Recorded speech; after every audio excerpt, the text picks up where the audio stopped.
Excellence podcast. Another special show. As always, I have Miss Elaine Morgin. Elaine is a top producing agent with Coldwell Banker Vanguard here in the greater Jacksonville area. Elaine specializes in VA, our veterans and our active duty relocation. And we were chatting offline at lunch a couple weeks ago, and some of the challenges that are coming up, especially with affordable housing, our active duty being transferred back and forth. And so we're going to talk about we're really going to dig into the VA loan.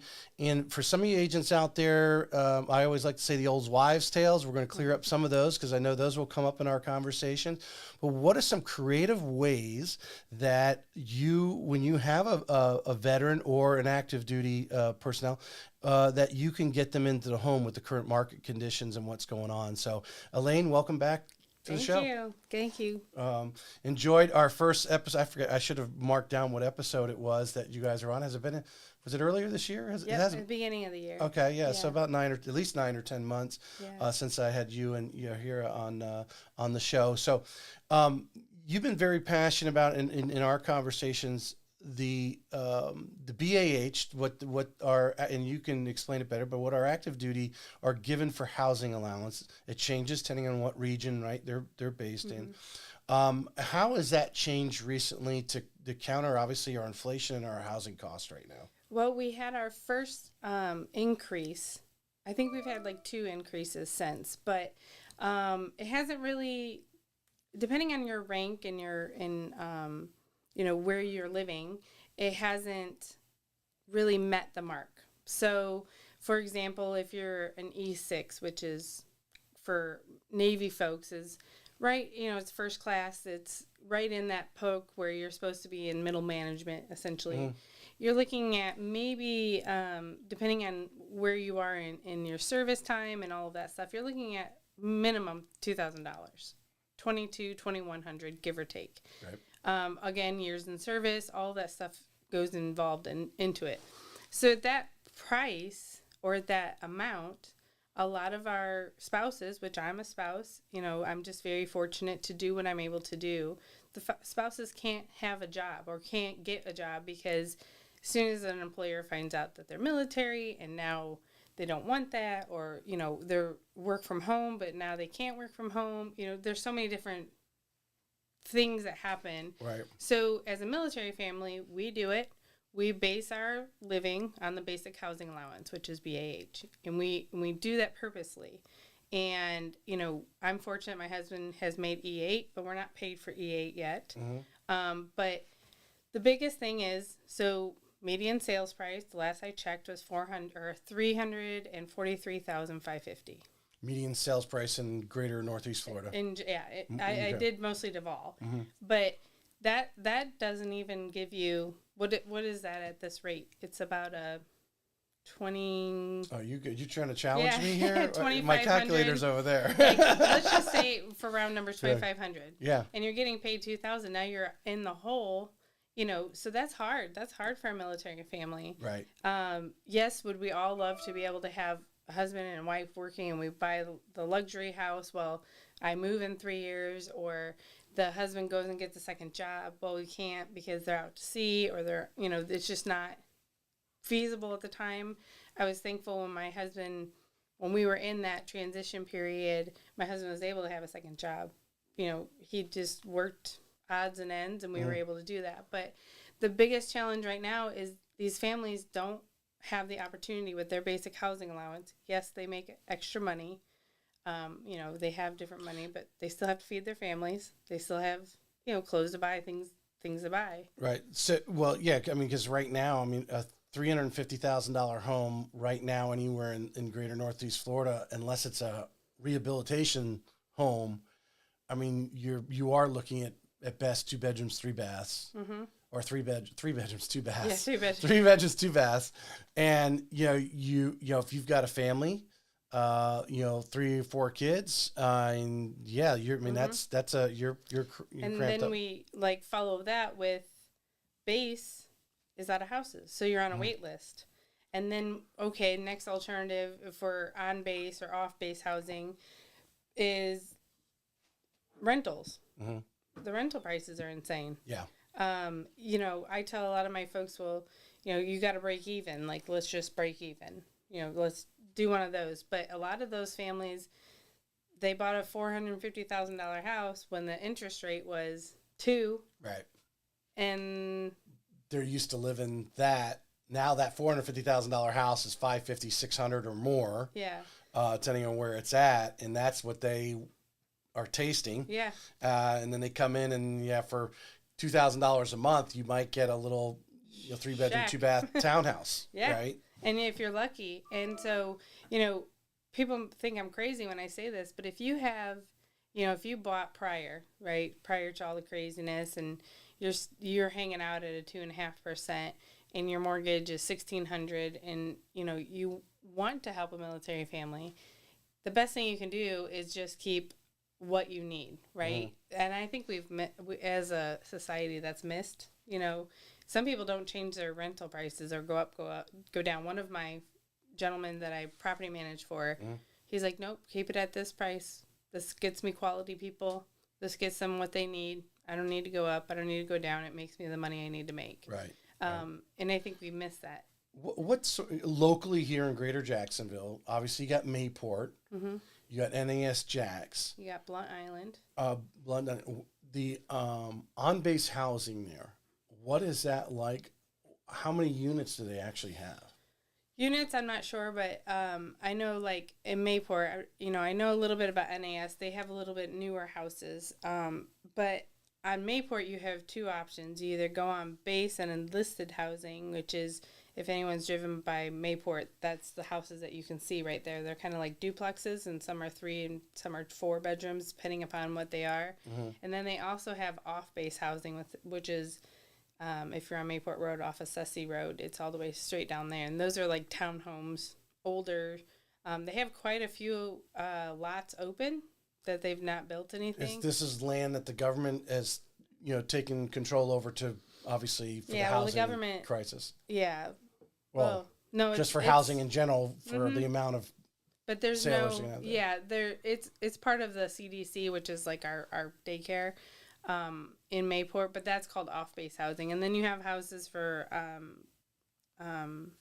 officers, chiefs and officers are over on base as well. There's a fair amount of housing. What people don't know is like retirees can live in those houses. Sometimes they get asked to leave so that we can have some military families be brought in, but a lot of times they don't.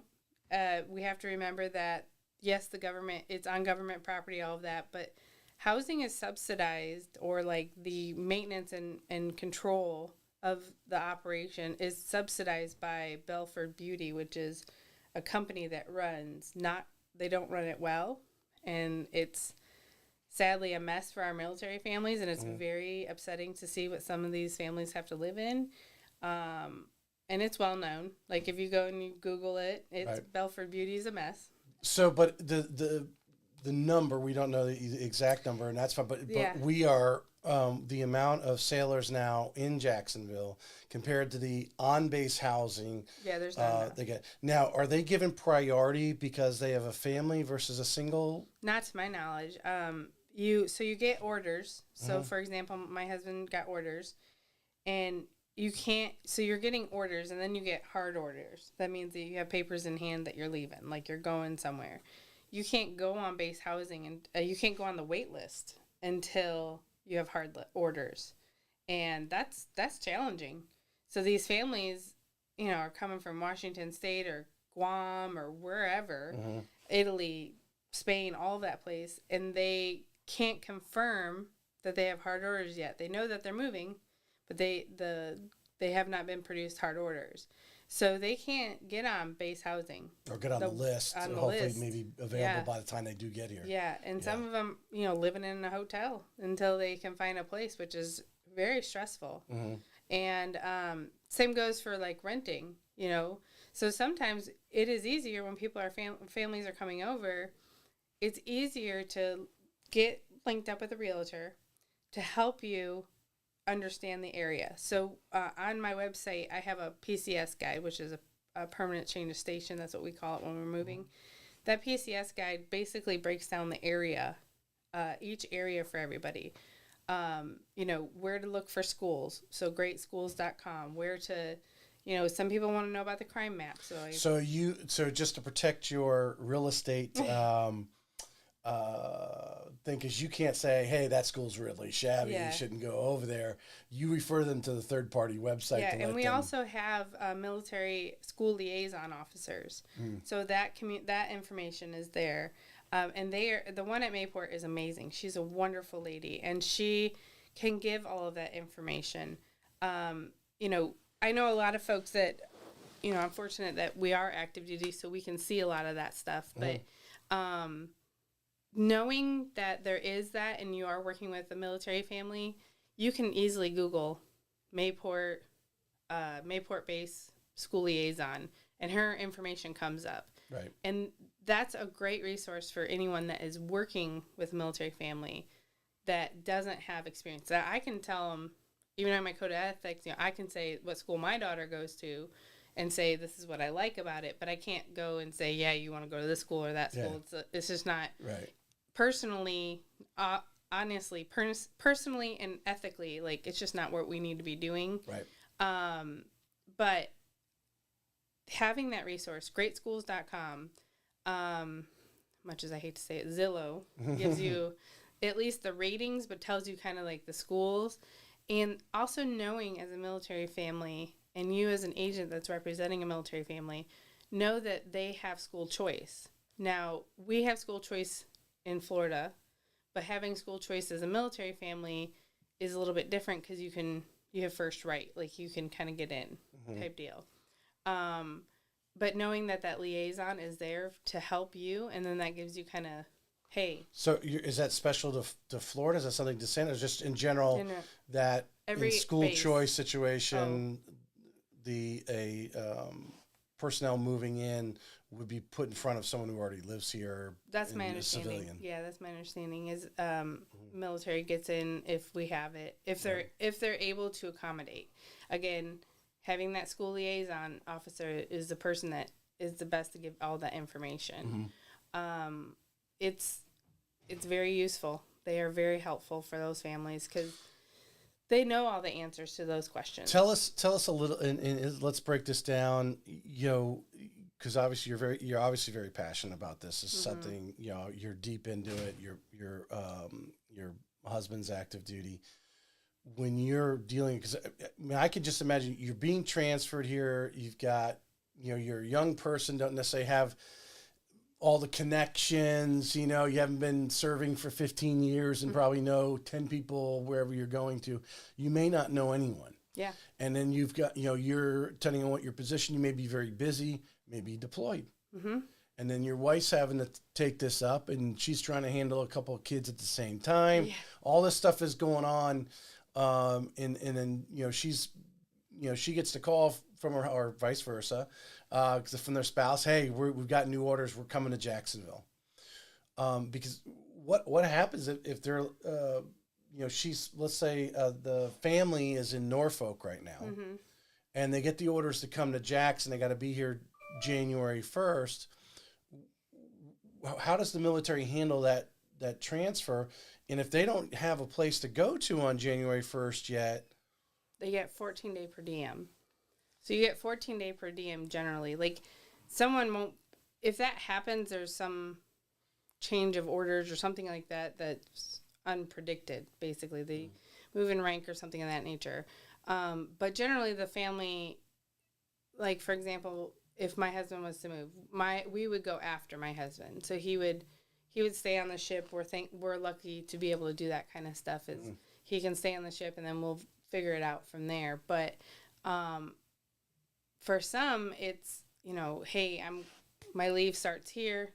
We're going to do this. We're going to do that. We get 10-day house hunting leave when you choose to and stuff like that.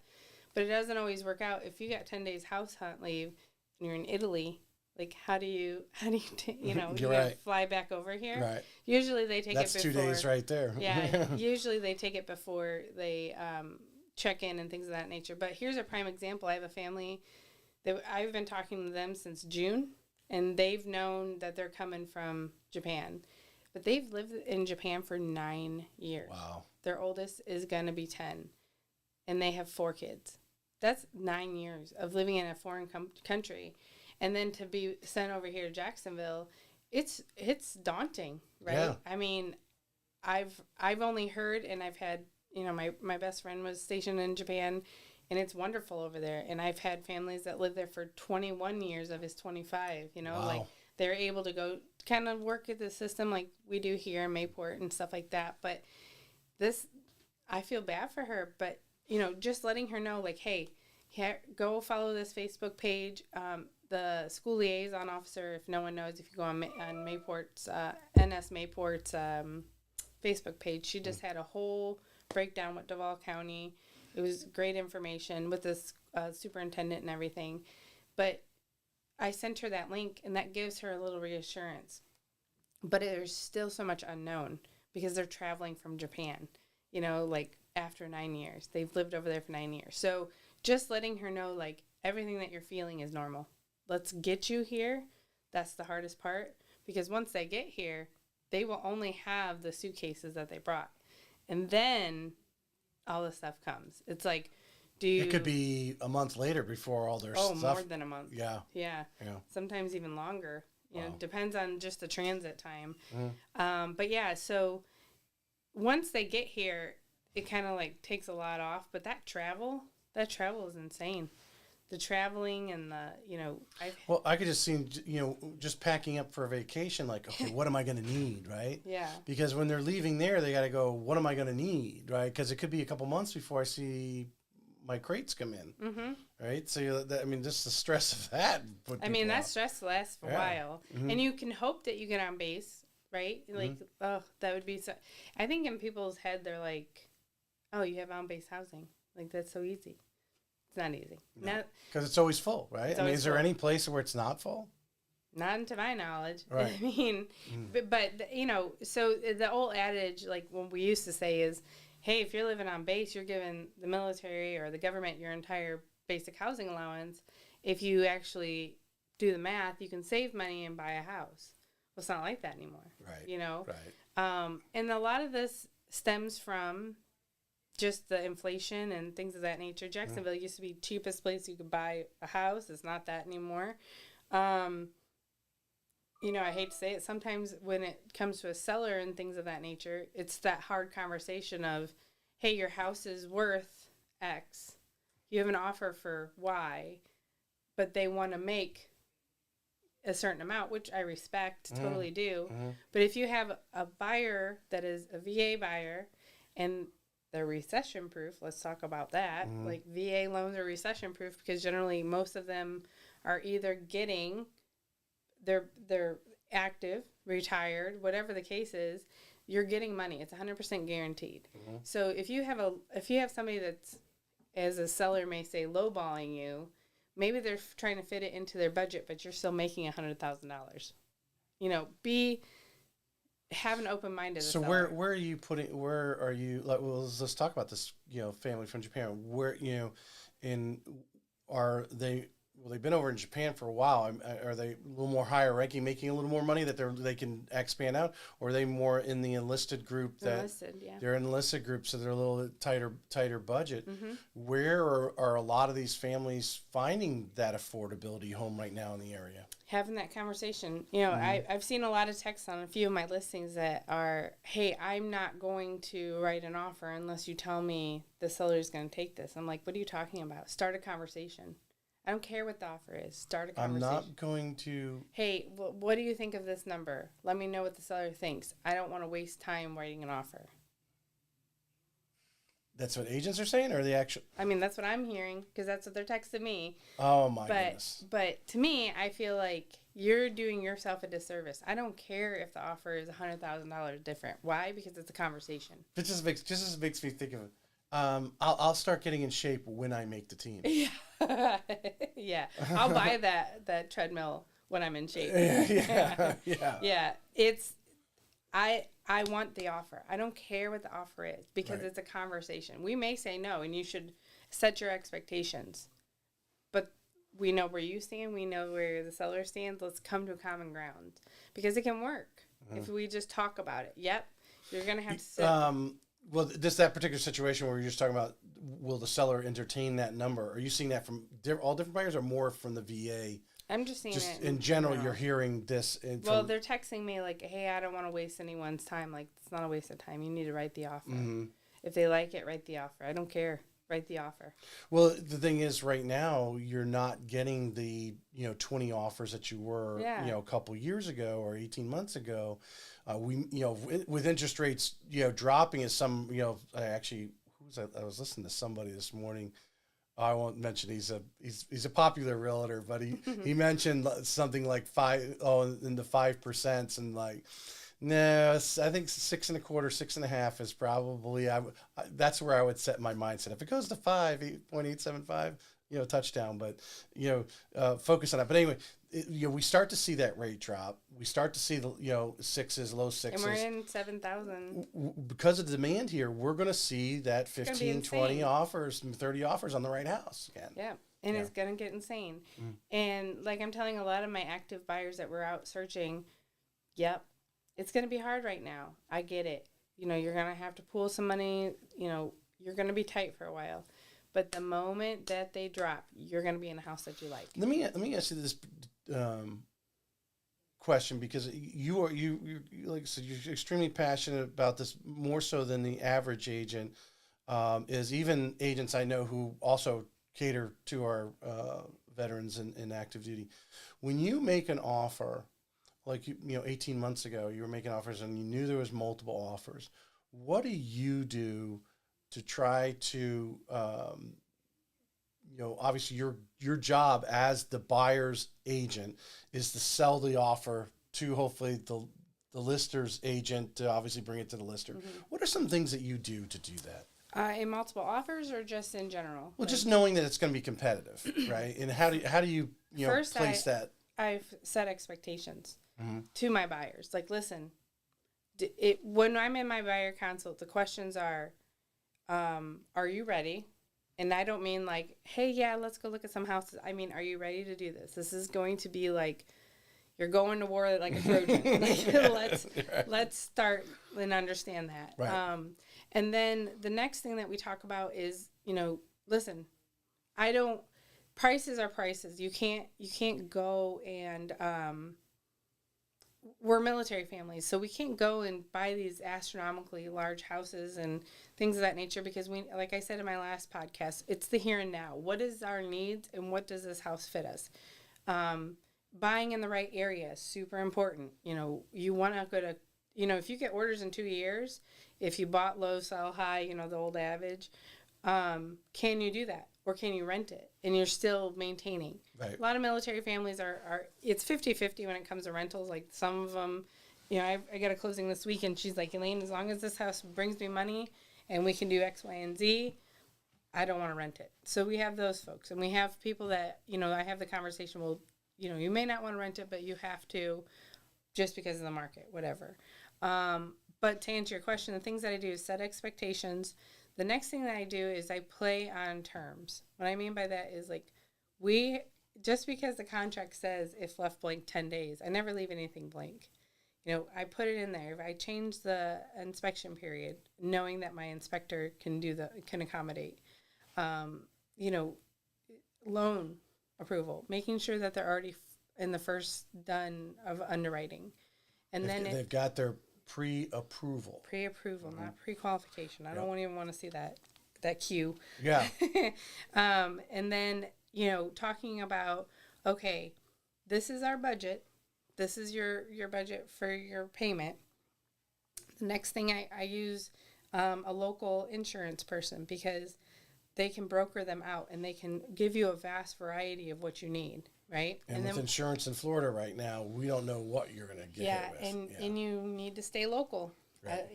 The locals they know it. They know what to expect. They know how it needs to be done. And I can call him and he can say, Elaine, I got to put it with Citizens because of the age of the roof. Get out there, get my do all the things that we need. Mm-hmm. And then he can say, Elaine, I've had it just now. Elaine, they're not going to cover it because of the hot water heater. Great. Let's make that known and see where we stand with that. So educating, giving them expectations, teaching them what is Florida insurance going to do? Because what we hear on the internet, yes, it's awful, but it's not California. No, 100% on that. That's a very important thing. Agents need to realize out there, and and the loan officer as well, a little bit, just to know having that insurance company, because when you start making those, that hot water heater may be working, maybe fine. I mean, the inspector says, hey, it's so many years old, but it's working. Okay, whatever. And the seller's like, well, it's working. Yeah. But the reality is now with the insurances, They don't like it. and that's the leverage that you're going to have to get that seller to replace it is because of the insurance. And they're going to run into that situation no matter who buys the home. Mm-hmm. I had it one time with air conditioning. It was the air conditioning just stopped working mid-inspection. And they wouldn't Replace it? No, they wouldn't insure the home. Because on the 4-point it said insurance AC failed. Mm-hmm. So they had to replace it. But and a lot of sellers, as is their right, they don't have to do those repairs. So you have, as a buyer, it's kind of, you got to ask yourself, do I want a deal or do I want to fix it myself? Like, do I want a deal where if they're saying, hey, we already dropped the price enough, in their mind. Right. I'm not fixing anything. And that is their right. That is 100% their right. So that's where you are in this world. It's like, what do you want? Do you want a deal? Because everyone wants a deal. Who doesn't, right? And then, or do you want to fix this stuff on your own? Water heaters are now, it used to be like $800. Now they're about $1,000. Installing them. I mean, go to Tico if you've got gas. Yes. If you got gas, Tico will set you up nicely. Nice finance plan. Yes. No interest. Great thing. But then divide it by 12, so you pay it off in a year. Where I was leading with that question is, so we don't get too far off track, because I think it's a valuable lesson, is how do you make, so we hear a lot of the agents just, they want to kick the VA guy out because he wants 100%, well, typically they're going to go 100%. They may have some cash. So if the appraisal does come in slightly light, maybe they have some cash if they really want to, want and that so home. I have that conversation with the agent, but also I do it on terms. So, for example, if we're in a multiple offer situation, I'm not going to throw money. Throwing money for a military family on an offer, like going 20,000 over, is not smart, because they have to make up that money. If they're buying it over, like if the appraisal comes in lower or they're going to do the gap, they have to make that up, and they don't sometimes have enough time in the equity pool to do that. So on terms, what I mean by that is the buyer would be offering to pay the deed stamps, the title insurance, the title search, the municipal lien search, because a seller is paying about 11% in interest or 11% in closing costs, where a buyer, that only adds about 1% more. So now it's 4%. And they can still buy it at market value, but to a seller, that looks like they just gave them $1 million. Because that deed stamp can vary on the price of the home and things of that nature and when it closes. But instead of offering more money, they're offering to cover more of the seller's side of the, is how one way you present it. Okay. And then we can also at that point ask for the buyer to pay on points or pay on something. But you have two times to negotiate. So you have the very first offer, which you basically are saying, hey, this is everything I want. And this is where, hey, Mr. Seller, like, here's where we stand. And then you have your inspection period. Yes, there's going to be tic-tacky items on every single house. The objective of a person doing the inspector is they have to check everything. It's going to be 55 to 65 pages long. Ask for money at that point. Now that takes the relief off the seller for not having to fix anything, and now you can negotiate again. How are you, because I think my vision is, we are going to see, rates into the sixes and hopefully low sixes, as we did. It was October of 2008, it was 6.25%. Yeah. And that's when the rates started to go down. It was in the November of 2008. We start settling back in there. We start seeing 10, 15 offers on a home. I guess I'm trying to get really right down I give all my secrets. How does, some of it's you, right? Some of it's, hey, it's Elaine Morgin. She's bringing me a client. I know her stuff's in a pile, right? Mm-hmm. You've got everything squared away. We know she's got a pre-approval on that veteran, if that's what you're representing at the point. Mm-hmm. You've got your stuff. Some of it is the agent that gets through at least the initial. It's just having the conversation, quality work, being friendly, being nice. It's a weird thing. And the objective for me is to get the deal closed, right? So for me, it's letting the agent know, hey, I have a VA buyer. And sometimes now, because VA can allow this, but you may have as a buyer to get your WDO stuff done. You have to do it. And sometimes if you want the house bad enough, then that you're going to do that, right? Mm-hmm. Or there's been times where I just handle it. I'm going to take care of my people. Like, I'm going to get the deal closed. There's no reason. If you're in Japan or if you're in Italy, I have handyman. Right. Just whatever. Right. It's not a big deal. Just handle it. But the other questions are like, once I kind of negotiate that deal, we want to know what that seller really wants. Do they want a 20-day close? Do they want this? Do they want that? That's, have all your stuff in a Dropbox. Get ready, Mr. Buyer, because we're going crazy on this. But to be honest, basically just do that. I'm not gonna oversell a house that doesn't need to be. You know what I'm saying? I'm not going to go and say you need to make this offer $3,100 million overpriced. Right. Like it's all cash at the end. Be negotiable. Be flexible. How do you handle, because we were just talking about the stress and the lack of inventory, on base, off base, whatever, and like they want this home and like I've written letters to people that don't have their homes for sale. Mm-hmm. And said, hey, my buyer loves your floor plan, and we just saw one down the street. Would you be interested in selling? Mm-hmm. It's only worked once, but yeah. Or if they want to be in that area, I just send them a mailer, like, not like a phony one. Right. But some people, Well, I'm just thinking the stress of that family moving in, and they're stressed out, and it's like, well, they want $20,000 over. Either we pull it out of our savings or thrift savings plan, or mom helps them out or whatever. Or, how do you keep them from getting too emotional and allow you to do what you do, which maybe they end up paying 20 because they just really want that house, and that's their choice to do it. I just, it's honesty, like just a blanket honest statement, like, hey, this is where we are. And this all comes into the buyer consult. The very first conversation. We have that very first conversation like 3 times because they need, it's a lot of information. Mm-hmm. So anytime that I'm starting an offer, it's, hey guys, what do you want your offer to look like? Obviously, they're always going to say, well, what is your opinion? That's not my offer. It's your offer. You need to tell me what you want. And then we start. And you must obviously look for comps on that. Make sure the house is priced correctly and that sort of thing. Yeah, we're getting at comps, and when we get into those multiple offer situations, I hope we don't see what we did last time, which was like, hey, we're going to make a ridiculous offer and throw it at the wall and see if it sticks, and then it does stick, and you're like, well, I didn't think that was going to stick. Yeah, and, it's not really the house I want. Yeah. Yeah. But then, when you're seeing all these 17, 18 offers and all that stuff, as a agent selling the home, I'm going through and I'm seeing, things that I wouldn't put in offers, right? So then you just kind of go through and you kind of like dialogue what it is, and then we break it all down.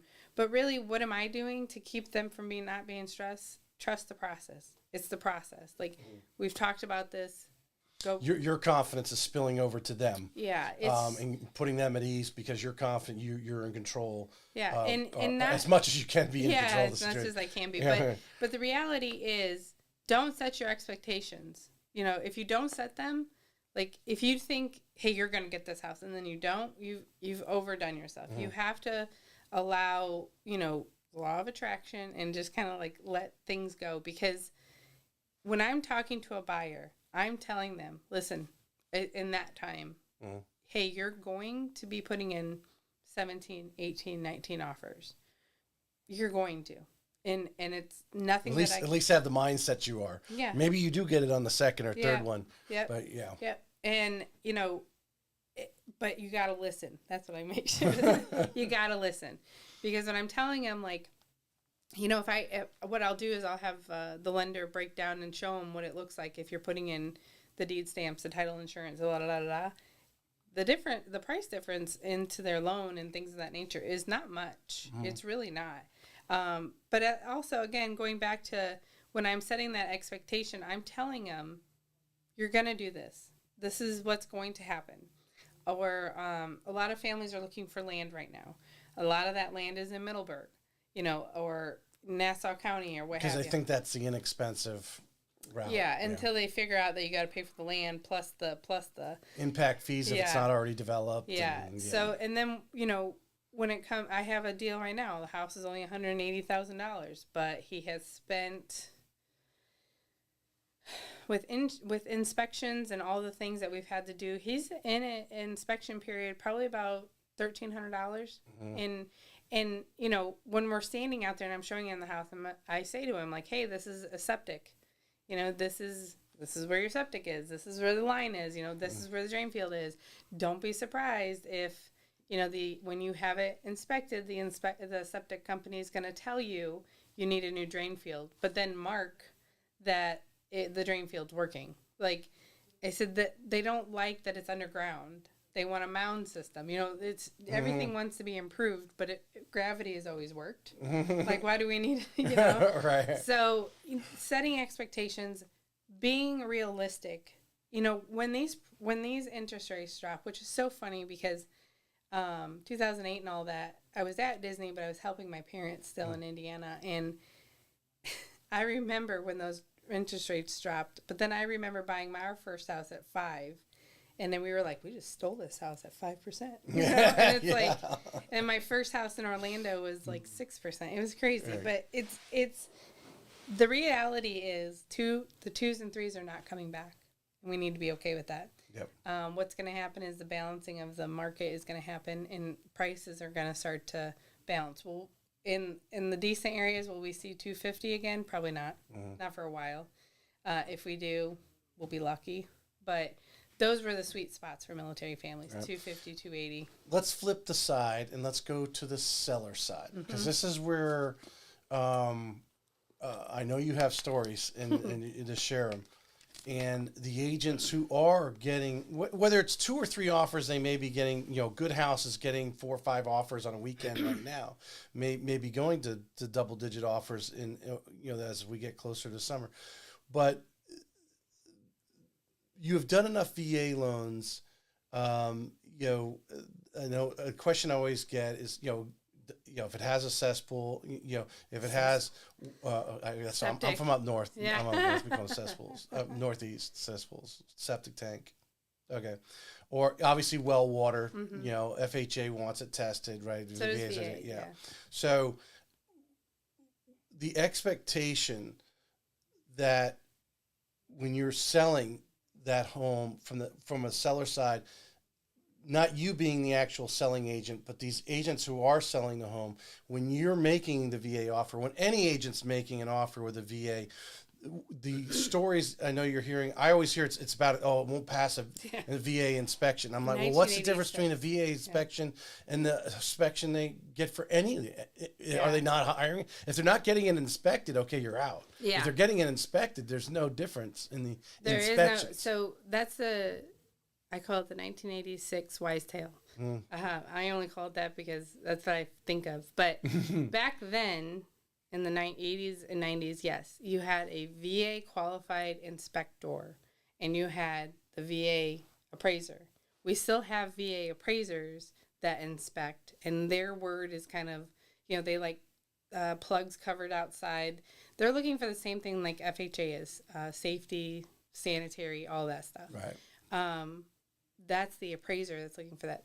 The obvious things that they can see. They're not digging into the wall, but they walk through the kitchen and you don't have the GFI or whatever outlets, right? They're not that picky, but like they're looking for a VA appraiser is looking for. I'm trying to go through my head to think of plug covers outside. They want nothing out of the norm, right? Yeah. They want it to be safe. Right. They want the WDO to be done. FHA, they ask for, no chipping paint, no things like that. It's all insured and uninsured loans, so you got to pick which one you're going to battle with, right? But as a seller, anyways, VA, so we have a VA appraiser and we have a VA inspector. The VA inspector is not a thing. In the state of Florida, we're a WDO. If you don't have a clear WDO, we need to get it clear. Which on any other non-veteran, non-VA loan, it's Florida. You want that anyway. Yeah. You don't want remnants of powder post beetles. You don't want dry wood everywhere. That's people don't realize, and I learned on my own that termites are everywhere. When it rains and it's soggy, they come out. Like, it's just what they do. It's breeding ground here. But when people are like, it's not going to pass VA, my question back to them is, how do you know that? And they'll say, well, it doesn't have a handrail. Well, that's not VA. That's FHA. And people don't realize how easy it is to just, get a VA loan.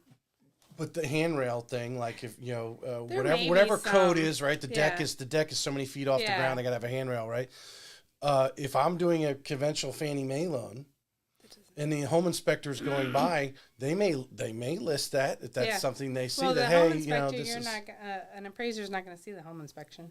right. So, but the bottom line is, for VA, we have to recreate our mindset that if you're selling and you want someone to purchase your home, and let's say it is a little messed up and it's got this and it's got that, don't assume that the VA is not going to take it, because it's fixable, right? It's sanitary. It's all that stuff. Put it on the market for VA as well. Like, don't forget them. Even knowing a lot of times some people just have conventional and FHA or whatever, and now put in a VA offer because it's the same. And so people just assume, we don't have VA inspectors anymore. We have VA appraisers still. The appraiser is kind of the word of God. They decide what happens. They walk on waters, I always explain. They're the ones that, if there is conditions that need to be handled prior to closing, they're the ones that are going to tell us, not the home inspector. The home inspector gives a general idea and basically tells us what's safe and not, and all the things in the home, which is the information you want. But when I'm selling, I'm explaining what the loans are. What do they need? What are the terms? End of the day, even if it's a conventional loan, there are some times where there's conditions from the appraiser. Yes, you're not putting a lot of money down on a conventional loan. They're going to be tight. Yeah, they're going to be really tight, and they're going to be picky. And it's up to them. What they see will check the box for them. But to answer your question, onto the selling side, if I'm writing up a VA offer or what have you, or if I'm explaining it, I'm not going to sit there and tell you what's the best loan, but I'm going to tell you, hey, do you want to get a house closed? Because if you get this offer, let's look through this offer. Let me explain this to you. I'm going to explain it that, there's not anything different. Yep, you may have to do the WDO if the buyer can't. And you should have done that before you put the house on the market anyways. Yeah, or you should have, the house should have a bond on it anyway, right? It should, You should have a termite bond on it. But in conclusion, the VA is going to inspect the house some sort of like greatly different way than is not true. And whether the appraiser's seeing it or your actual home inspector you're hiring personally yourself just for it to be your eyes, they're reporting the same thing, whether that's a VA loan or any other conventional FHA or whatever. And a VA appraiser is just going to do what is in his guidelines to do. He's going to check his boxes as needed. So he's going to look for, if he doesn't feel like it's safe, it's the 3 S's, the sanitary, safety, and I can't remember the other one. But yeah, he's going to look for all that. So if he feels like a plug outside that's not covered is not safe, he's going to tell you. If he feels that, if he feels like there's something wrong with the siding, he's going to tell you. He's not, I can't say that they go in a huge grave detail, but I'll say, here's a prime example. I had a VA buyer that bought in Winfield Lakes, and I told the selling agent, hey, before we had the appraisal, if that, because we knew the leak wasn't active anymore, it just had the spots in the ceiling. I was like, you should just throw some Kills over it and like let's not bother anymore with it. And it was like 3 spots, and he's like, no, we're not going to do that. I said, okay. So guess what? You got to get a roof inspection because he sees a leak in the even ceiling. knowing we just had the roof done, they just had the roof done. We have to have a certified roof inspection now, and now we have to have.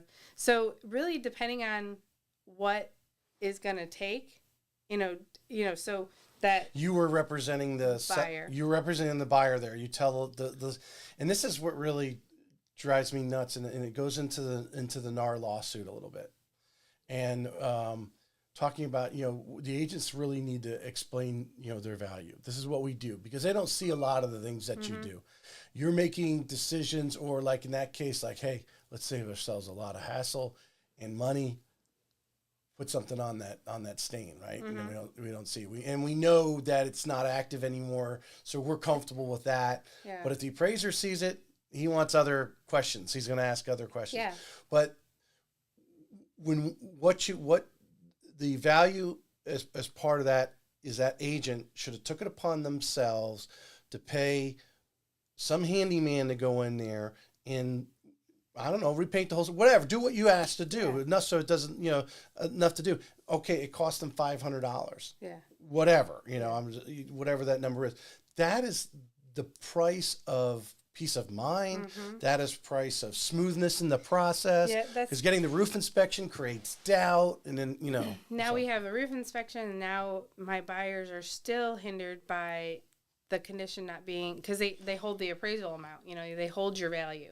You can close. We were able to close. It was a nightmare, but we were able to close.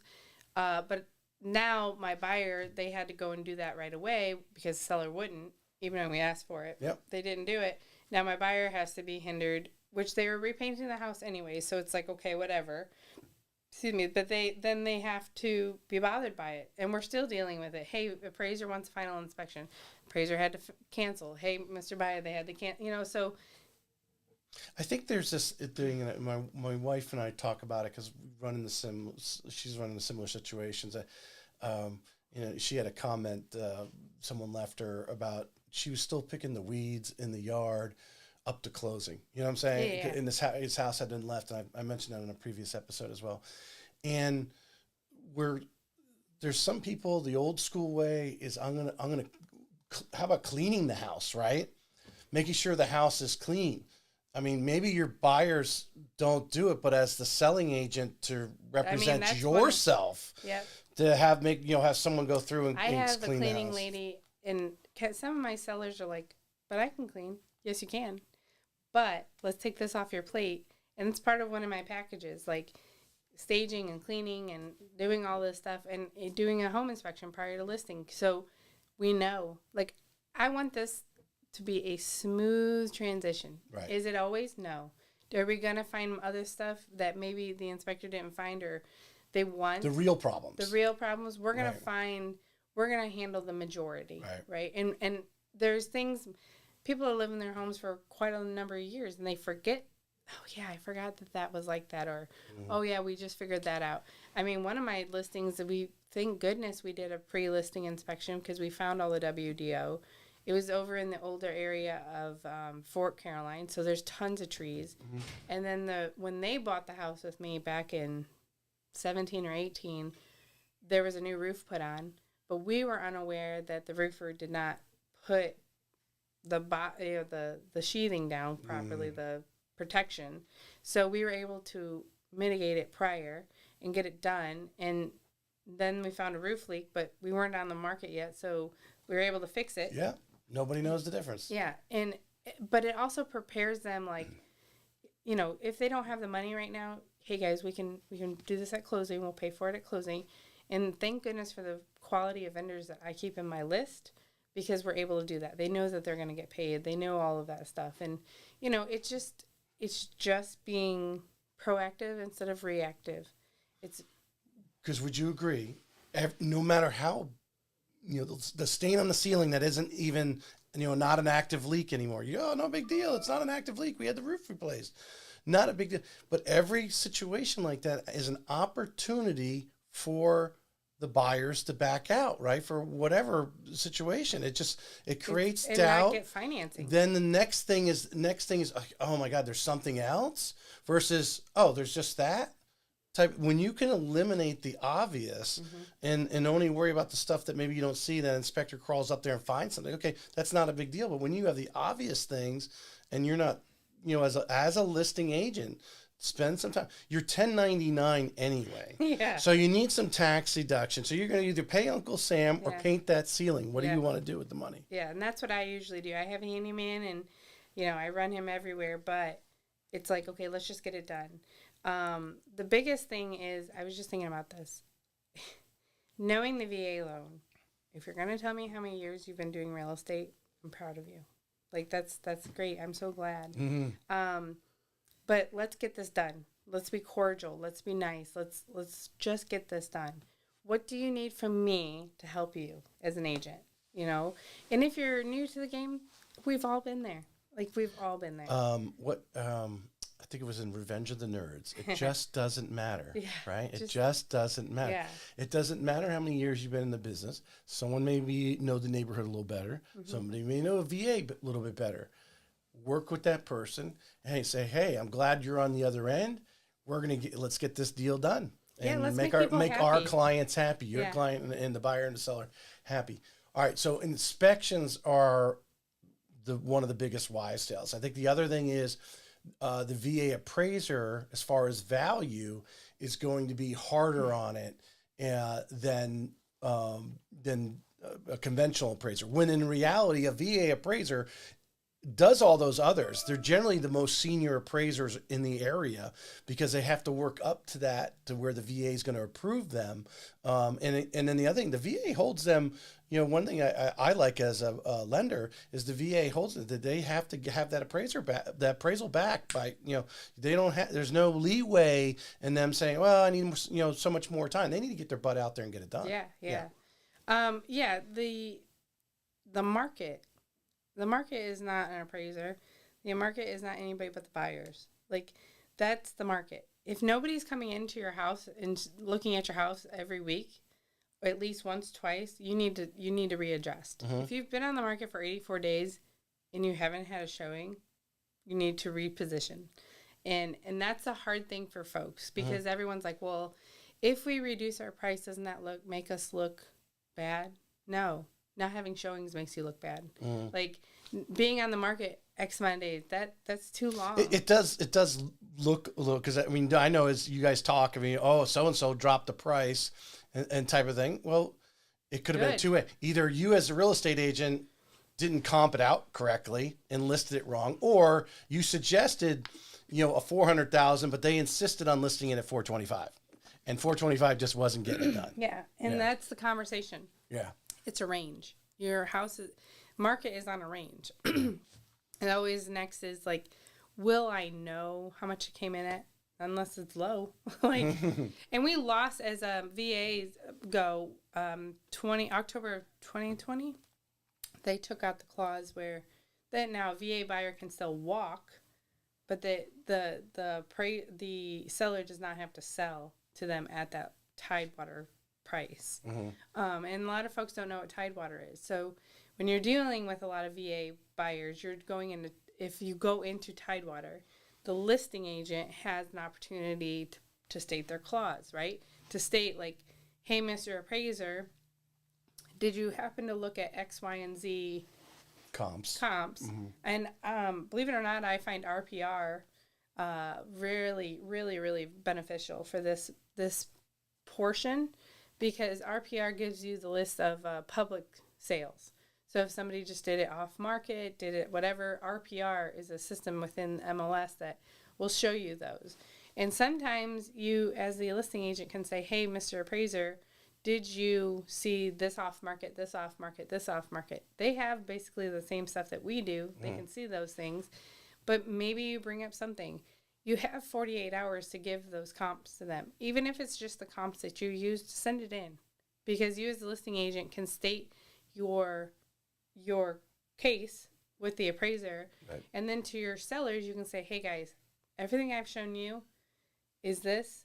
I'm not certified to do appraisals. I can do CMAs. I can do that stuff. But if it comes in lower, $1,000, $100 lower, he's still going to tell us it's Tidewater. So we either move forward or they leave. You know, what do you want? Well, if it's not, you know, if it's $100,000 less, I'm not doing it. Well, it's probably not going to be that low. Yes. But let's be realistic and know that it could be just $100 difference, and he has to call Tidewater because he's not getting the appraisal to the number. And sometimes, you know, we weren't seeing it a whole lot during end of 19 to May of 22. We weren't seeing a lot, but we're starting to. And do I think it's people readjusting the market like the appraisers? No, I think it's the market adjusting to new prices. Because some of the people are kind of behind the wave in the sense of, you know, what's going on. Obviously, the rates have increased during that time, right? So the rates increase, that starts to stagnate, you know, how much you can get for your home. And they're still thinking, well, I should be based on the percentages of what they tell us nationally, our homes should have increased. I should be able to get this. And in reality, the market the market in the last 18 months or whatever has gone, you know, you're not seeing the increases in the pricing there. But the bottom line is, value-wise, that appraiser is not, just as he's doing it for the VA, is not trying to lowball. He's going to give it wherever the market value is. And ultimately, the appraiser does want to, you know, if the price is there, and that's going, you know, they're not looking to screw anybody over or cause any pain in the industry. I mean, they're part of Tidewater is the worst pain for them. Yeah. Because now they have to wait. Now they have a timeline. I mean, for them to have to call Tidewater, they're like, oh gosh, now, you know, it's time off their hand, you know, or their assistant or whatever. Yeah, just like them, they don't get paid like right away. It's all time. Everyone has limited time, and now he's like, I've really pulled and pushed you. You know, give me what you have. Let's bundle this together. And he may just say, hey, your, which is what he does, and he'll explain it in the appraisal. But he'll say, hey, your comps weren't what I was needing.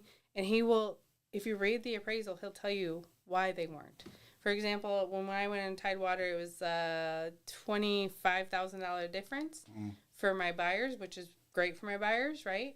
But then you have to have... Appraisal came in 25 less. Okay. And you have to have that conversation of, hey, this is what it is. He may say, you know, this is, you know, they can't afford to close at that price. You know, but then when you do your research, it's like, why couldn't they be able to afford that price? And then you're looking at RPR, and you can see that they have 2 mortgages on it, and you can see like all of this information. It's like, well, this is the reality, guys. They have 2 mortgages on it. They have, you know, they may not make their cut, what they need to pay off everything. They overpaid for it originally, so they're tapped. So that's why they're charging $25,000. Well, they may have not overpaid for it. They may have taken a reverse mortgage on it. They may have, you know, who knows what they've done. Right. But on RPR, it kind of gives you a general idea. Even the property appraiser, you can see where the quick claims are and stuff like that. So having that conversation and giving your buyers the evidence of this is the reality, that's, you know, it's not because of the VA loan. It's the reality of the market. Right. The market is shifting. The market is changing. We need to realize that's the reality. And the appraiser is just doing his job, just like the inspector, just like the realtor, just like everybody else. Right. They're doing their job. Right. And if you can't justify the number. So inspections, don't worry about them. They're the same inspections. Anyone else is going to get, anyone else is going to question any of the things that are listed on there. Yep. And you as a agent, if you were the buyer's representative, you would want those brings because you want your buyer to know, you know, those issues are there, and hopefully you have 2 good agents that figure out a way to solve whatever things need to be fixed or whatever. Appraisers are the same. They're actually, I think can you get a bad appraiser? Of course you can. I mean, that where other people go, man, where did this come from? It happens occasionally. But most of these guys are senior, and they're able to. They're looking to make the deal work, and so there's nothing to be worried about a VA appraisal. Is there anything else you see some of these listing agents who aren't experienced in the VA process that that throw out there as objections of why not to accept the VA offer? You know, they just Those are don't- the two biggest. I know that. Yeah, they just don't think that they have money. It's not that they don't have money. If, you know, a lot of VA buyers, as they buy one or two or so on, they go conventional because of the 3% down, or, you know, they just want to, that will be their rental or whatever the case is, right? Or maybe they do sell a home that they had a VA and they have a significant down payment, and the pricing is better on a conventional with 30% Yeah. down. That might be there. It might be, but also like VA. So I have a family friend that bought in South Florida, and he's like, "Well, which one should I use?" You know, with interest rates right now, the VA loan is always going to be better. The interest rate's always going to be better. Do you have a bunch of money in your savings? Absolutely. But does the house need stuff? Maybe that's what they want to do. Yep. Keep Right? cash in their pocket. Yeah, and Are they paying the funding fee or not? Right? Yeah. Or they, you know, that's a factor. yeah, if you're not paying the funding fee or you get it reduced, I'm going to go VA. Right. You know, if I have that opportunity, I'm going to go VA because it's a quick, cut and dry loan for lenders. Lenders, we love VA loans. Yeah. They're the most forgiving loan for any boo boos that the Yeah. buyer. You don't have a DTI. Now it's all determined on the lender. Right. But you know, you couldn't ask for an easier process. Could there be hiccups? Yes. In a conventional loan, could there be hiccups? Of course. Yeah, you don't get approved. You know, I saw something that the conventional loan is the hardest to approve anybody with right now. But at the end of the day, the VA loan, stop thinking that they don't have money, because they do. They're 100% financed and they're 100% guaranteed. So When you have a buyer, VA buyer, and you make the offer, you know it's gonna be tight or whatever. Do you mention in any sort of way when you submit that? Because I know you're probably a top agent like yourself. You're calling the listing agent and hey, say I'm sending you over an offer. Here it is. Do you let them know? Say, hey, if the appraisal comes in $10,000 light, they're good. They've got cash. If we need to work it, they should not fear. Do you tell them little things like that? I tell them, how do you feel about the appraisal? And if they're like, well, we feel pretty good, like, okay, just don't forget, are you familiar with Tidewater? I kind of do an educational question versus, hey, we're okay, because I'm not going to give up my buyer's hand. Right. If we can save Well, money. the assumption being is they don't have cash is why they're going 100%, but that's not really it. It's because I would they're hope- probably getting a better interest rate, Yeah. and it's Yeah, I haven't had anyone ask me why they're going VA, to my knowledge. But no. Well, I think the assumption is obviously little to no money out of their pocket. They still got to pay closing costs. Yeah. Yeah. Well, I mean, how Yeah. that's another creative way. But their assumption is, they don't have any money. And when you start getting those competitive offers, well, what if the appraisal comes in a little light? What can they make it? Because that's the first, I would imagine, someone who's not educated. And Tidewater doesn't. They don't always. You could send all the comps. They say no, we're sticking right there. That's where it's at, and it's like $10,000 difference. And the buyers really do want it, but if they may not have got the offer accepted if they think they're overpriced. Then we renegotiate. But I'm talking before we even get to negotiate. Before, how do you? What are you telling them on that phone call when you call the listing agent? Hey, they're they're pre-approved. They're pre-approved. They're ready to buy. We can get this done in X amount of days. If that question comes up, which most times I'm going to look at the comps and stuff, and I'm going to say, hey, I see you're a little high on this or what have you. But I'm going to have that conversation when we need to have that conversation, and that's how I kind of leave it. Because at the end of the day, if we know that person is making a good draw on that house or what have you, end of the day, every seller needs to understand if your house pays you back, you're in a good position. If you're going to table and you owe money, that's a conversation to have. For me, greed only lasts for so long, and I just think that's unacceptable. But that's me. Right. I think that if you're going to play the game of real estate, you do it as you're getting paid. If that means that you live in the house for 2 years and you only made $10,000. Guess what? Your house paid you and paid your closing costs, So that's how I think, and I don't think that anyone should have to think how I think, but the game of real estate is to be paid and not to have to pay. And, you know, if it's a military family, obviously everyone says, oh, military is always going to sell the military. That's not the case. It's the best offer. Whatever is the best offer, the best terms, the best thing, that's it. But as for my buyers, if I'm having that conversation, I just educate. Like, hey, before we go into this too deep, is your buyer or is your seller prepared if this comes in lower, what we're going to do and what's going to happen? And generally they're like, yeah, we've already talked about it. So it's catching on quicker. You have credibility because one, A, you're confident in it, but B, you are, and you have numbers to show it. And obviously, you are active duty. Your husband's active duty, and you're dealing with it. So you have that credibility space that they're listening to your advice. I want to change gears a little bit and kind of finish up with this because it's something you mentioned when we were at lunch. You were looking to possibly, you were looking at a couple homes to invest that were close to, I think, Mayport, if I'm not mistaken. And maybe you're not going to get the market rent, but knowing that you are going to market the rentals to our active duty, to know that they're getting that BH and know what they're getting, that someone looking at it as a long-term investment, which way the stock market is right now and so forth, buying real estate outside Mayport, even if you put some money into it, obviously there's a return on investment, but no, every month you're going to get that $2,000 or whatever it is coming in every month.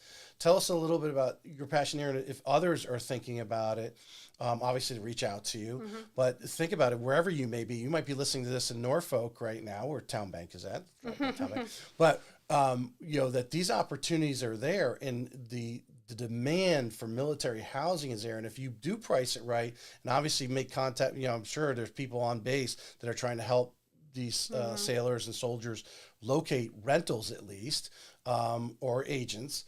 That this, that kind of investment is a solid. Yeah. So renting the military, you can't go wrong because they're foolproof. If you're going to get paid, they have to pay. If they don't pay, then they're with their command and all of that stuff. There's a tunnel down there that you don't want to go down, right? Because I think you mentioned that they could lose their security clearance, they can, right? And that's very vital to how much money they make. Yeah, that's vital to their career. Yeah. So for me, my goal in life my passion in life is to make people understand what our military goes through, because it's not all cupcakes, right? Our healthcare is hard. Everything is hard. It's, but we're serving our country. The separation is hard. My husband is deploying next month, so the separation is hard. When they tell you it's an undetermined amount of time, that's hard. Then you got to move, and you got kids, and you got this, and you got that. But if we were able to, and I get it, people got to make money, but you also have to look at what you're purchasing to also realize, I think we have 75,000 military, either active or reserve or retired here in Jacksonville, throughout the greater Northeast. At least in Duval County, we have about 75,000 people. And even as they retire, some of them, they're retiring at a younger age or what have you. Hire them. First and foremost, hire them, because they could be coming off duty from situations that we were not aware of. Hire them. The next thing is, if you're investing, invest moderately. 3-bedroom, 2-bath. Invest in a key location. So the 2524 and 46 zip code was closest to Mayport. 44 and Oakleaf. Invest in them. I'm not saying to lose money. I'm saying to make wise investments where if you get a $2,000, let's say their basic housing allowance is $2,200, and they have 240, whatever, they've got the rent is $2,000 and the utilities is $200. They can live a little bit more comfortably because they can split that money up and pay their utilities and pay. They may have 4 kids. Well, the kids will have to bunk. Yep. Military families have animals too. We're normal. And I'm not saying being lenient, but understand, like, hey, we struggle just as much as the next person, except for, as a spouse, you're serving with your spouse and your family, and we just have different dynamics, right? And be understanding of those dynamics. If you can invest, I know of a gentleman that has never changed at 1,600, and he has a townhouse, and he's never changed the price. But he gets people for the 3 years that they're here. It may be where, A yes, 3-year lease is beautiful, isn't it? well, you can do 2 years, and then they can go month to month. Right. But yeah, I mean, Right. you To have someone in your house for 3 years, yeah. especially I think that, I don't know, would this be an assumption? I mean, your enlisted personnel, they generally probably take care of a lot of You the, would hope, yeah. they're not I calling think you in the people middle are of the night. people. Yeah, they deal with it. Yeah, people are people, and when my husband deploys, the whole house blows up. So it's just normal things, from a pipe leak to whatever else we've had in that house. But that being said, when you're gonna invest, like, realize that the military's here, spend the money, do it, and buy. I'm not saying buy a shit shack, but buy something decent. A 3-bedroom, 2-bath is ideal. And then if you're a military family, think about it. You can keep your homestead. You cannot homestead in another state, but you can go downtown, turn in your orders, you can leave on your orders, and you can maintain your homestead and rent your home out. That's huge. And if you plan to stay... If you're on order, so you get sent to Japan, you can still call this a homestead here in Florida, and you might not come back for, who knows? Yeah. As long as your order's maintained and updated through the property appraiser's office, you're fine. If anyone needs that website, Nice little tip there for those for our military personnel that obviously want to invest in property. You can put a renter in there to cover their costs, maybe make a few bucks. Yeah. And when they're not here in country. And like what I tell a lot of people is, still budget that you're paying that mortgage. Still budget. Like you're going to pay it. Have a separate bank account. Let that money funnel in there and pay yourself back, as you need to. Get a property management company, because the hardest thing is not having that. But yeah, state of Florida makes it beautiful for us. Right. You can rent your home out and maintain your homestead. And then if you want to buy in Florida, now you have your portability as if you were living here, and you can when you move back and maybe you're ready to buy a bigger house or whatever. And you can show rental income with the VA loan. So that rental income can be used as income to help you. And so, for example, my husband and I, if we were to rent our house, we could go wherever. We still have $425,000 of our VA eligibility. Right. So we can use it again and make money. Right. And so we call our first, like this house now, our collateral house, because we hold a HELOC on it and we're able to invest if we need to. You're leveraging its equity to do anything.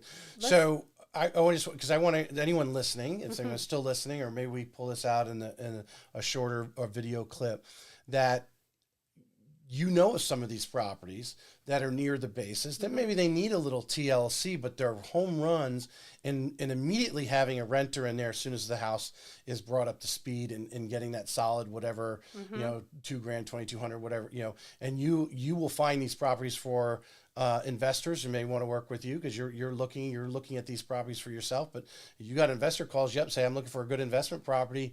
I want to stick an active duty in there and be good with it. Of some of these properties that they can get into. A lot of folks are investing in downtown, which I respect, but the military is not going to go downtown. We're not going to do it. A lot of military families have one car. Maybe they're running all over.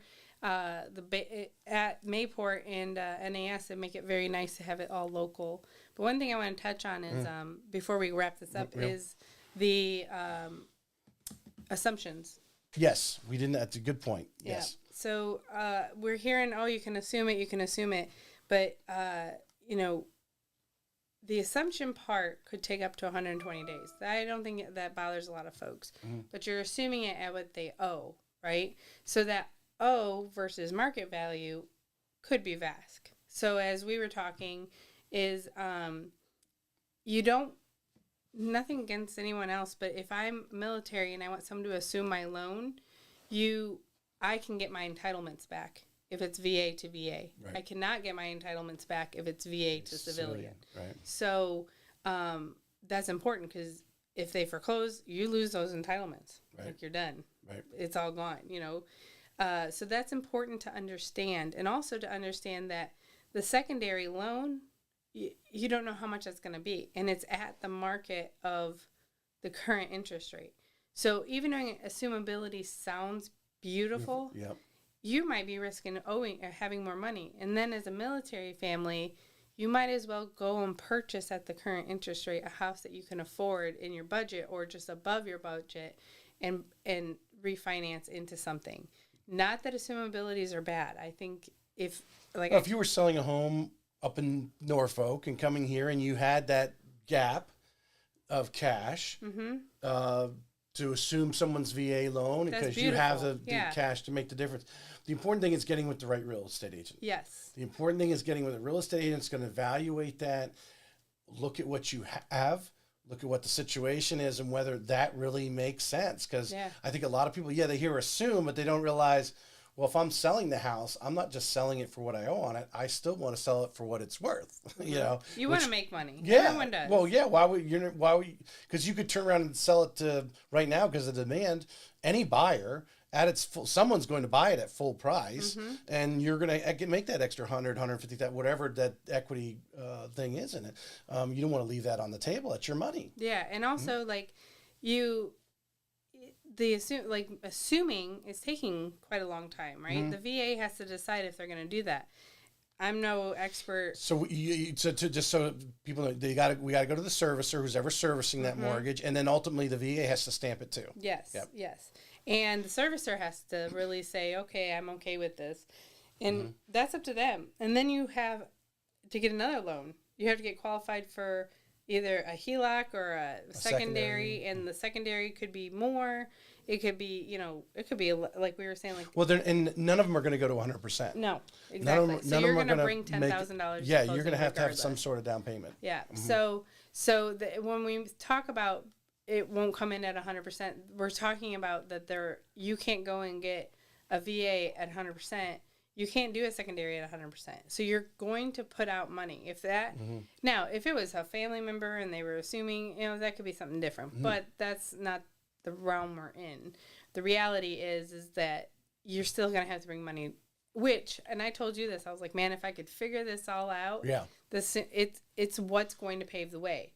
However, it's not going to pave the way. It would maybe pave the way for a retiree easily, but you still have two mortgages, so you got one at potentially at 7 and you got one at 2. A 7 would be a really great interest rate for a second mortgage. Right? Yeah. Right? What do we say? I would 11? say more like 8 to 10 is probably going to be your area for a second or a HELOC. Yeah. Yeah. So, I mean, on $60,000, that's not cheap. On 70, 100,000, that's not cheap.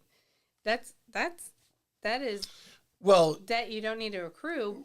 Right. Yeah. You need to do the math. It's like, do I just get one loan at 6.5 and I got to bring money to the table, and wait 120 days. Hopefully they approve it. Or do I just, or did that reverse? Do I do just one loan at 6.5 and close in 30 days or less? Or do I get the 3% mortgage and the 8% mortgage? Maybe it gets approved. Maybe it doesn't. 120 days go by. Your seller's not going to, because by now they've already got other offers in where someone on a conventional loan or a VA who's willing to just go 100% again. And I really think that it's going to happen like the FHA where like the assumability, well, maybe not, because FHA, people were able to assume a different type situation, but after the recession, FHA is like, we're not going to do that. Well, I think because of the demand, I think my in-laws, they bought a house where they assumed an FHA loan, and they actually stayed in it 30 years and paid it off, right? That kind of thing. And obviously, you don't have that situation anymore. But at that time, the value increase probably was very stagnant. Now, those people who when 3% was around, 2.5%, as some of these VA loans are at. And the demand's so high, the values have gone up so much that you really, you got 100, 200 more on some of these houses over the last 2 years, depending on where they're located. Yeah. And I'm going to say what a lot of people are saying. Right now is the right time to buy. Just buy. Because you're going to have the time to look. You're going to have the time to really decide what you want. And it's not going to be like... Well, it is the time to buy, because I think if you look back, if you bought a house in 2005 and lost value in 6 and 7 and 8, and you say you're renting that house or you still live in that house, you now have significant equity in it.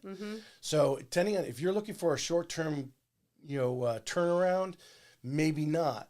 But if you're looking, hey, I want to buy a house and rent it to an active duty service member for 5 or 10 years, you're going to turn over a profit there of significant equity, because it's just going to, especially these homes. I think the treasure, would you agree or disagree? The treasure is in some of these fixer-uppers. It is. To go get a renovation loan, fix that puppy up, and then turn around, rent it out for the next 5 years. Yeah, and well, let the make sure market that you're take it. coming back. It's your primary after 2 years, so you can kind of play the capital gains game, because we gotta, we don't want to be taxed too much when we sell it, but you kind of go back and forth. But yeah, I tell all of my buyers, look at the ugly pictures, because the ugly pictures are going to be on the market longer, and they're usually treasures. That's what my house was. That's where you're going to get the more significant upward growth over time. IRS tip, if I read this correctly, I'm going to put that star in here, because me and my wife were, if you buy a place you want to renovate and you sell it within 12 months, it's just like you getting a commission check at 1099 as your income. You don't have capital gains on that. So because we were looking at, my wife's like, oh, we're gonna have capital gains, we're gonna need to reinvest and all this other stuff, because we're doing a little fixer upper, and I researched that. So the IRS has helped itself out by saying, well, if you flip it within 12 months, you're just going to have regular taxable income. It's treated like a 1099, that income. So you're putting, I made $50,000, but I spent 25 in fixing it up. Right. So you're putting that on your tax return. That was an investment, but you're not getting capital gains until after you've owned it or the 12 months. Wow. Yeah. You can double check the IRS on there, but I read it in several different places, because we're doing the same thing in the question. The renovation loans are nice. They're a little hidden gem themselves, but the idea is, like, people don't want to get the quotes, and that's the pain. Well, that's where top agents come in, because you've got the contacts. I know some agents who are flipping themselves. Yeah. They know. Time out. That's just. Well, we'll have to edit this part out. It's behind the TV here. There we go. All right, we're lights back on. That's where the good agents come in, to have those resources, because I think right now in this time, being creative, getting maybe that extra sale every couple of months, is say, hey, I got a renovation, I got a great guy, solid crew, I know they got a history, they're going to show up to work, they can go in there and give you a number, and I know and if they tell you they're going to get it done in 90 days, they're going to get it done in 90 days. Yeah. That is true. But I will say, God, I just wish I could make the assumptions actually be something of relevance, because they would be great. There's people smarter than me, obviously, in the banking world, and you and I have these ideas that come in, and how does the compliance and the CFPB and all these other people come into play? Yeah. But if the VA actually stepped in, knowing they know how many 3% loans are out there, they know that number, and they know the statistics of the active duty moving around, especially, and the other veterans using it, that the VA actually created some sort of some sort of program that they were willing to back it up, because it's the lending institutions that are taking the risk on that second. Yeah. And should someone fail, it's the second that gets screwed every time. Yeah, the first one makes me think of subprime loans and bubbles and. I mean, if they came out with second, even and went to 90%, and then maybe even capped it at $200,000 or something. Or your entitlements could be more with that. If you have entitlement, you can utilize that, or some sort of. I think that would be a home run, and that would be a walkthrough, and I think we'd see them. But I think it would take a lot of. I think there's investors out there for it. I mean, there's investors that want to lend money. I mean, that's what they do, and it's how they make it. And to have the VA back some sort, if that's even possible, I don't know. That's not. It's outside. It's not our wheelhouse. Yeah, it's not my pay grade on that one. Elaine, awesome having you on. I hope some people listening to this, some agents out there, which we know there's still quite a few who just have misconceptions of the VA loan. Maybe there's some, your husband shares this throughout the web and the Navy, where some people that are looking to come to Jacksonville know that you're the expert here in what service you're going deliver to them. Yes. Because I know you get a lot of probably emails from people that are deployed and saying, "Hey, I'm getting transferred to Jackson while my wife is in Washington State. Yeah. Can you?" Yeah, that stuff Yeah. goes on. Oh yeah, all love the time. it. So. And if anyone needs help, I don't, real estate, doing this is just my job, right? But it's my passion is to help people Yep. and to get out there and give you the right information. My hardest day is when I have to explain to them the items that they weren't explained, the items that they weren't taught, Right. how important it is to make sure you homestead. If you homestead, you're not you can make money on that house, all the things. Yeah, little tips like that. Yep. It's just so important. Well, that you're not just for the sale. Yeah. You want to be, hopefully, anything else they do in the area, or if they do want to move somewhere else, hey, can you refer me an agent? Yeah. And whatever, you'll do that. But even that little, we're getting deployed to Japan.